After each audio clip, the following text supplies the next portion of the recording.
반갑습니다. 허브경제TV입니다. 네, 포스코 퓨처엠 포홀입니다.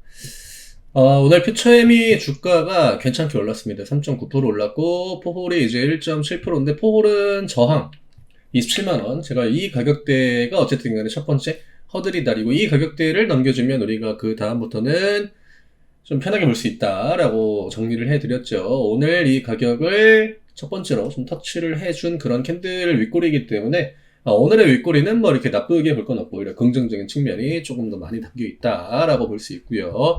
퓨처엠이 오늘 그 이슈가 꽤 있었죠. 그래서 지금 광양 전구체 공장 준공식을 열었다라고 합니다. 이게 그 전구체죠. 예, 전구체가 올해부터는 그 중국 전구체를 사용했을 때 미국 시장에 판매하는 배터리, 우리가 예전에도 한번 그 접했던 그런 단어인데 FEOC죠. 외국 우려 기업 규정이 적용이 됩니다. 그래서 지금 우리가 뭐 공급망 뭐 탈중국화해야 된다 뭐 이런 얘기를 굉장히 많이 하긴 했지만 이걸 뭔가 이렇게 가시적으로 진행하는 기업이 이렇게 많지 않았거든요. 아직까지는 중국 의존도가 좀 높았다 보니까. 근데 지금 이런 흐름에 맞춰가지고 퓨처엠이 취하는 지금 전략 같은 경우에는 뭐 흑연도 마찬가지고 전구체도 마찬가지지만 탈중국 그 흐름 안에서 최대한의 어떤 그 수혜를 뽑아보겠다. 그리고 그거를 실적 전환에 좀 중요한 그 전략 포인트로 삼겠다. 요거거든요. 그게 이제 시장에서는 그래도 주가만 보면 좀 잘 반응을 하고 있다라고 볼 수 있고요. 지금 전기차가 이제 국내 시장 같은 경우에는 수요가 좀 살아나고 있다라고 합니다. 물론 우리나라 시장 자체가 원체 시장이 뭐 작아가지고 뭐 우리나라 내수 시장이 막 판매량이 늘고 이런 것들이 뭐 크게 이렇게 중요한 데이터다라고 보긴 어렵지만 그래도 뭐 유럽 시장 같은 경우에는 지금 계속적으로 성장을 하고 있거든요. 문제는 우리나라도 마찬가지고 뭐 미국도 마찬가지고 유럽도 마찬가지지만 지금 전기차의 수요는 대부분 다 저가형 모델, 보급형 모델, 저렴하고 그 안에서 성능이 가장 좋은 모델. 그러니까 가성비 좋은 차를 찾는 거예요, 전기차도. 이것 때문에 이제 우리나라 기업들이 지금 NFP 쪽으로 라인을 돌리려고 시도를 여기저기서 하고 있지 않습니까? 점유에리아 뭐 이미 1위 뺏긴 지 오래고, 이제는 뭐 중국 제외하고 본다라고 해도 그래도 CATL이 1등입니다. 우리나라 기업이 이제는 뭐 어떤 기업도 1위다. 심지어 세계 그 완성형 배터리 3사 점유율을 합쳐도 1인 그 중국 기업한테 안 돼요. CATL한테 안 됩니다.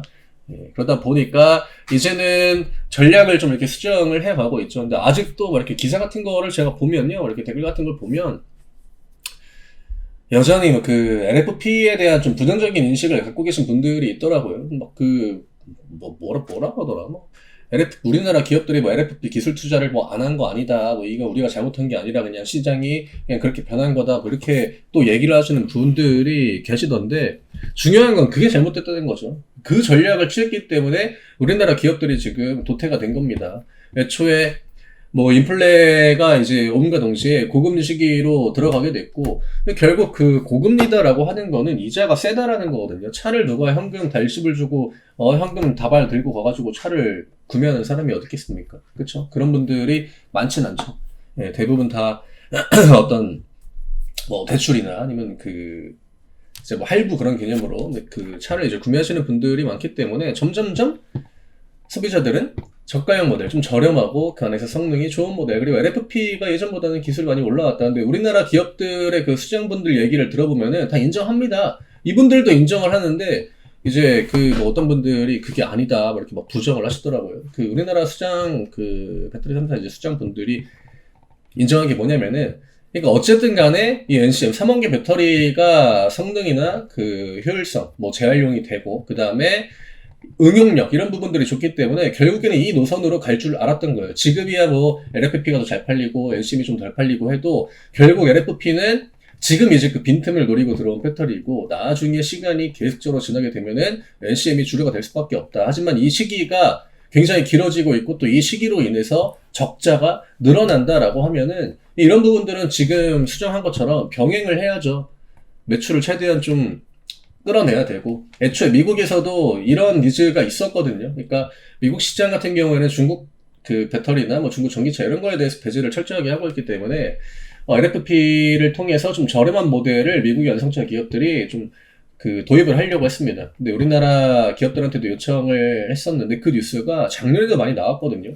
근데 그 뉴스가 나오고 나서 뭔가 가식인 이야기가 나오지 않았고, 그게 이제 이번에 나오면서 2차전지 종목들이 추세를 좀 단기간에 돌리는 그런 흐름을 보여줬던 거죠. 그게 이제 5월 말이었고요. 이제 2주밖에 지나지 않았습니다. 2주 동안 뭐 LFP 이야기가 나왔다라고 해가지고 이게 내일 당장 생산 라인에서 LFP 배터리가 나오느냐? 어렵죠. 네, 시간이 좀 필요하다라고 하는 거. 하지만 그 기대감에 대해서는 지금 외국인과 기관들이 좀 긍정적으로 반응을 해주고 있고, 또 시장 외부에서 자금이 좀 잘 들어오는 그 좋은 유동성의 시장이기 때문에 크게 불리함은 없다라고 생각합니다. 일단 차트 관점으로 퓨처엠은 12만원 넘겨오는 게 굉장히 중요하다. 결국 12만원 뚫으려고 지금 4번, 5번 시도했다가 한 번도 못 넘어오지 않았습니까? 오늘 뭐 이게 이슈 자체가 엄청나게 호재다라고 보기엔 좀 애매하긴 합니다만, 어찌됐든 다른 이치한 종목들보다는 더 강하게 반응을 했고, 이렇게 이슈가 좀 못해져야 결국 저항, 의미 있는 가격대를 뚫어낼 수 있다라고 이야기를 드렸죠.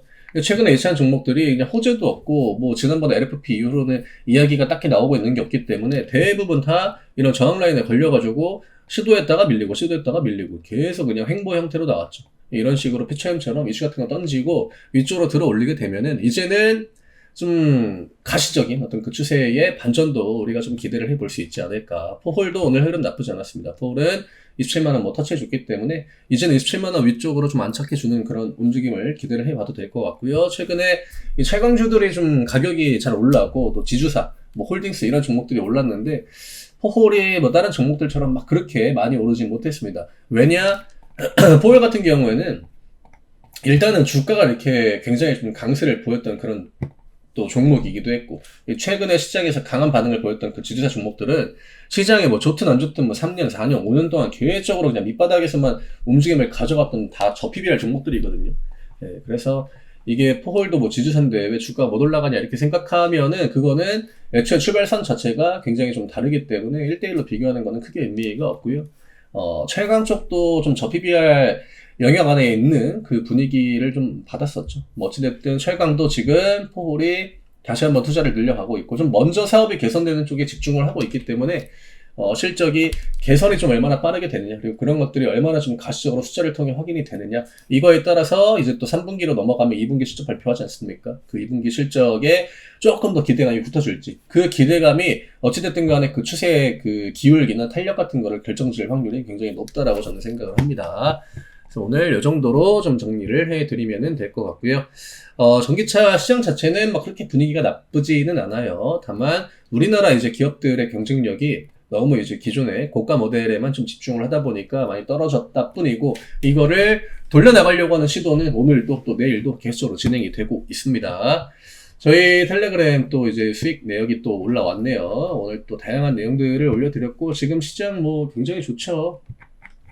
수익을 열심히 내야 된다. 전날에도 저희가 7종목 수익 청산했다라고 이야기 드렸는데, 오늘 보시면 뭐 지아노베이션도 매매했고, 실리콘2도 매매했고, 네, 오늘 시장에서 다 쉽게 이제 좀 편하게 이야기 드리면 한따까리 했던 그런 종목들입니다. 이런 종목들이 다 이제 반복적으로 매매가 되는 그런 종목이고요. 다 좋은 종목들이죠. 그러니까 반복적으로 제가 좋은 기업이나 좋은 섹터 이런 것들을 지금 매매해가지고 수익 내기 굉장히 쉽다. 저희가 전날에 어떤 섹터에서 수익이 많이 났죠? 전기, 전선, 전력, 네, 변압기, 또 화장품이야 지금 뭐 단골이죠. 제가 화장품이랑 이 변압기 두 개는 정말 이야기를 많이 들었습니다. 영상 찍을 때 이 두 섹터는 계속적으로 우리가 지켜봐야 된다라고.